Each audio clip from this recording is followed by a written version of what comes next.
Welcome to a new Harry's Farm video, and you're joining us down in the valley, which yet again has flooded. As you can see, it's just beginning of February. The last time it did this was Christmas Eve. Quite remarkable rainfalls we're getting again this year. In fact, January was wetter in 2021 than it was in 2020.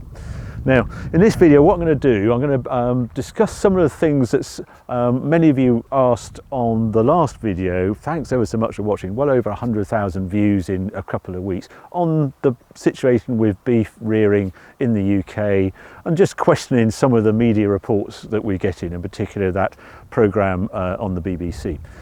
I'm also going to just go in, touch on what's happening on the rest of the farm, where the crops are faring, a little bit on footpaths and that sort of thing.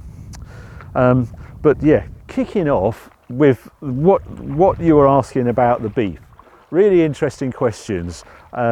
You've sort of got the idea of the grass-fed beef being a very different way of rearing beef than perhaps is happening in other parts of the globe.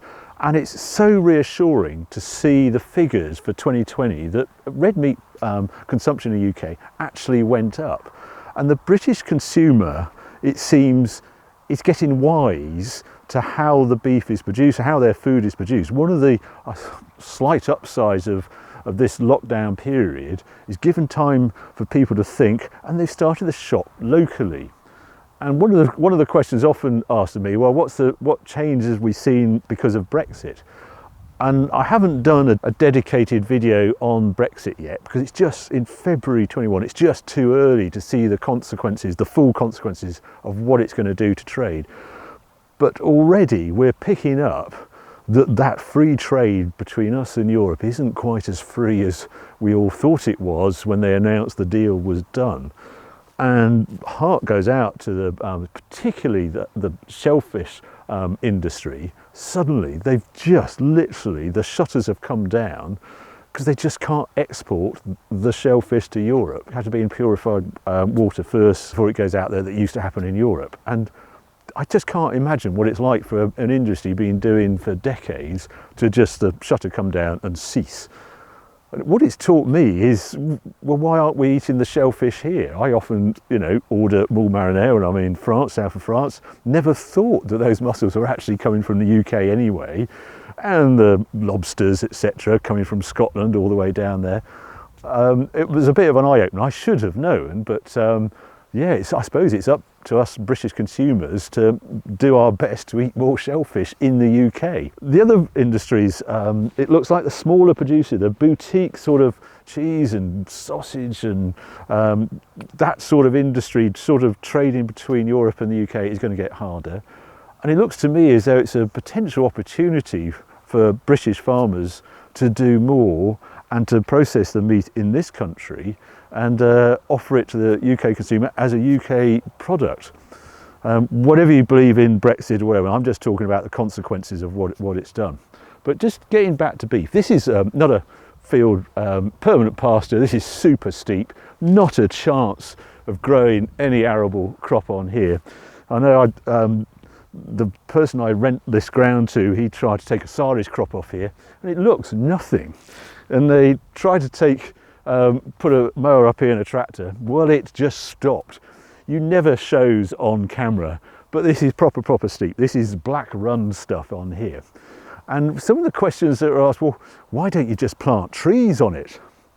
And yeah, it'd be nice to plant trees on here, but the bit that many people seem to forget in this debate on, climate change and sustainable beef and grass-fed beef is a farm is a business.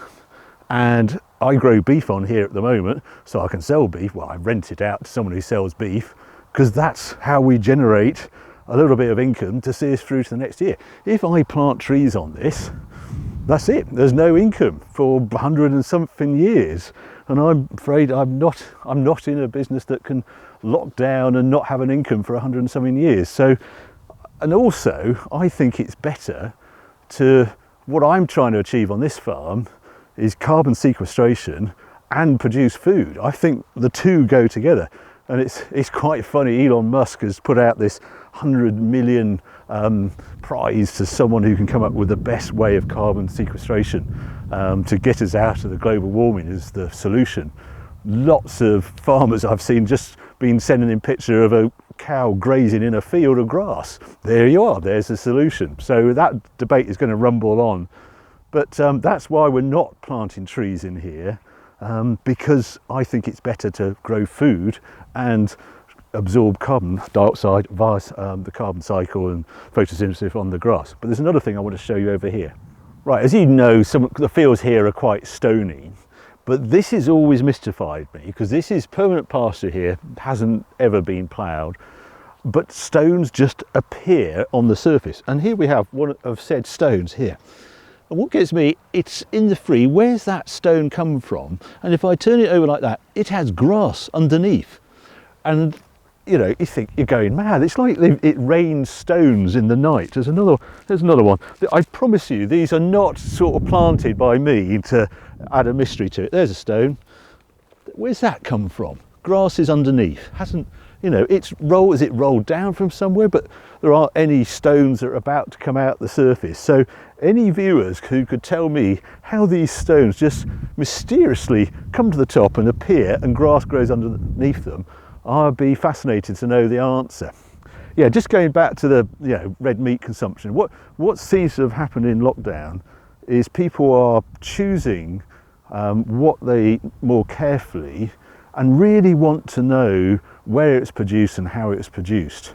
Red meat, beef sales in the UK were up 3% in 2020. Whether that will continue or not, we don't know, but it's a great sign. Same with dairy, and lamb was up 3% as well.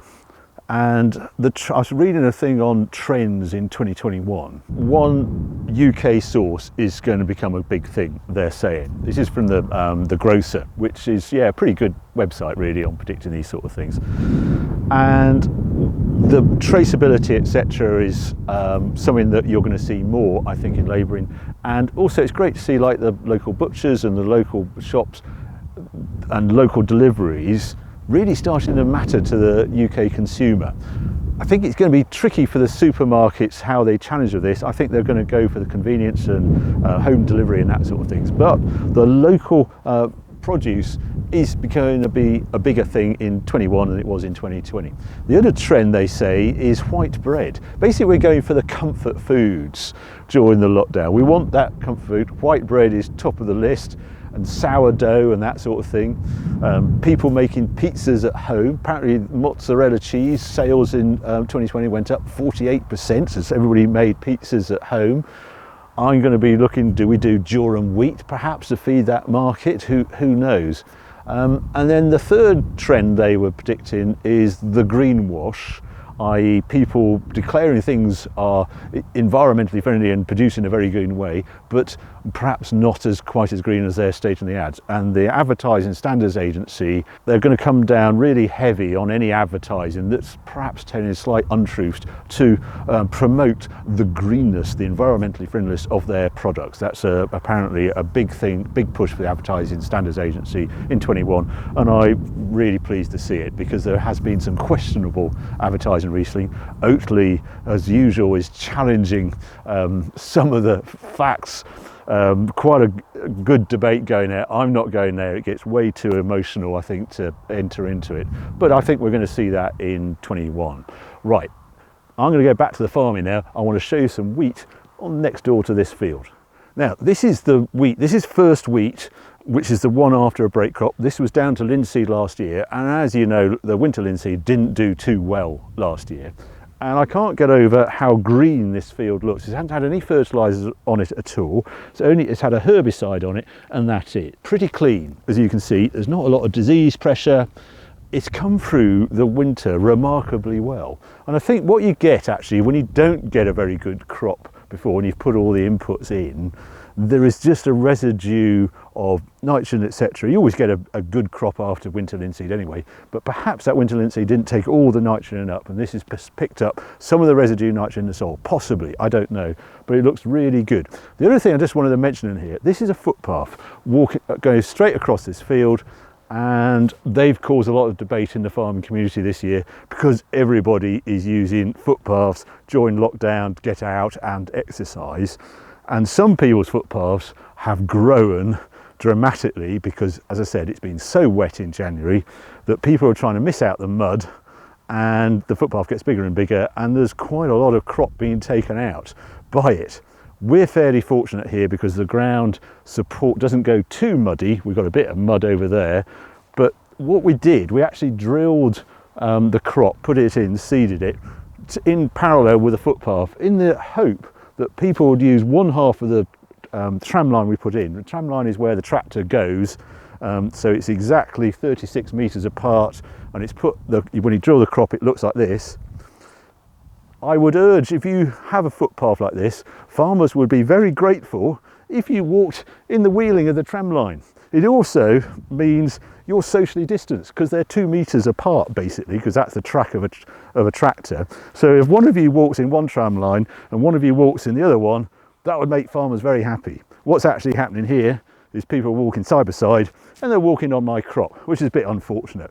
I'd much rather if they walked one wheeling there and one wheeling here, but it's not the end of the world on our farm because it is only a little bit. It's only 250 metres across a field here, but other people are suffering huge amount of damage, and several £1,000s worth of crops are actually getting trampled down in the mud.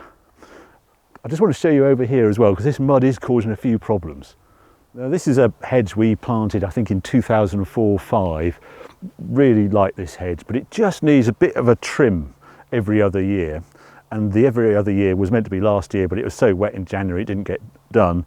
And you have a limit. We're not allowed to cut hedges after the 1st of March because of nesting birds, etc. I just want to give a little bit of a trim. But my dilemma is it's so muddy.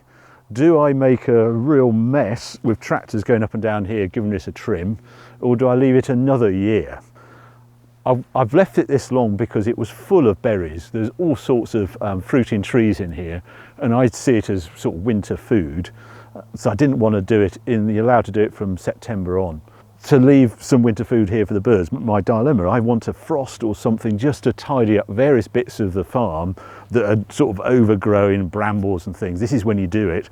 But it's so chuffing wet, I don't really want a tractor on the ground. So I'm in a bit of a dilemma, but I've only got about 3 weeks to go before I'm banned from doing it. And what we actually might end up doing if this weather stays as wet as it is doing a bit by hand, just to trim it back so it doesn't encroach into the field anymore. Anyway, one last thing I want to show you up on the farm. Right, this is the oilseed rape, and I'm amazed how it's come through the winter. As you can see, it's all sort of greening up. I'd like it to be a bit bolder, but it's really coming along, and this is the first crop you get the nitrogen on, the first one to get going in the spring as the daylight hours start to extend. We'll probably be in here putting a mix of nitrogen fertiliser on it and also some sulphur mixed in at the end of February, so 2-3 weeks time.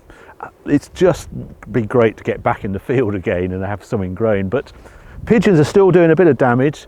But I'm so impressed with these kites. I've now got 10 of these bird kites flying around the farm. Its first job in the morning is to go all around there. And the other thing we're doing at this time of year is also soil sampling. So I had a gang out here doing soil samples, and then we can tailor the fertiliser and how we treat the land going forward for next season and what the crop is going to take out of the crop. You work it all out on yield, and then you sort of bring the base fertiliser in, the potash and the phosphates, bring those up as well and look at trace elements. We're also going to look at the carbon footprint of the farm and how much carbon we're taking out with cattle, etc., and grazing. So that bit is a bit of work going on in the background, and I'll give you more news on that as we do more videos. But I'm staggered how well the oilseed rape is getting through the floods. Up there it sits in water and the crop looks just fine, so I'm amazed by that. I did say there's one final thing I was going to show you was the rape, but I just want to show you up in the yard how the grain store is coming along as well. Well, here's our lockdown project coming along quite nicely. We've obviously knocked a big hole in it. This is where the pit was and those big concrete walls. This concrete has proved particularly tough. It's had 46 years to harden, and it's given the guys doing it a bit of a challenge. I'm having a day off today because I think their muscles need a bit of a rest, but yeah, we're banging this out, and then there's a great big roller door going to go in here, and I'm going to be able to park my combine in here. and I can't actually wait until harvest 21 now to use my new big grain shed that has got a great big hole to back through. So there you go, that's our lockdown special, keeping us occupied over the next few weeks. I hope you enjoyed this video. If you have, well, please keep watching. Thanks ever so much for subscribing as well. 10,000 of you joined us this month alone. And if you have enjoyed this video, well, keep watching, keep subscribing. More videos coming along very soon.